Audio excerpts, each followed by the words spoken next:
Hello, hello!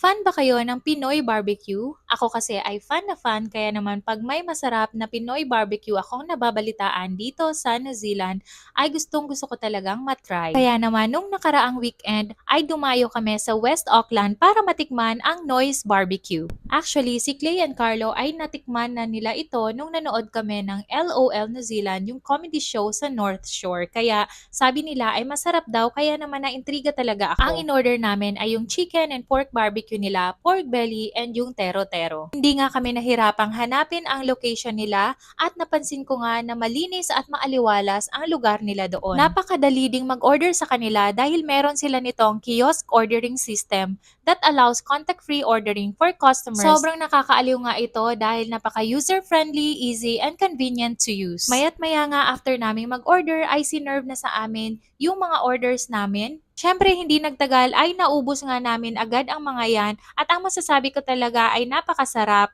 very tasty, flavorful at napaka-tender ng meat nila. Dahil sa sobrang sarap ay nag-take away pa nga kami ng tero-tero at ng pork belly nila para naman halos lahat ay matikman namin. Gusto pa nga sana naming itry yung taho kaso busog na kami, kaya ilulook forward na lang namin yan para sa susunod na pagbisita. Masarap talaga ang mga paninda nilang pagkain dahil kahit ibang lahi ay bumibili sa kanila. Kaya naman, my dear kababayan, kung gusto nyong itry ay pumunta na lang nga kayo sa Noise Barbecue. Hindi talaga kayo magsisisi.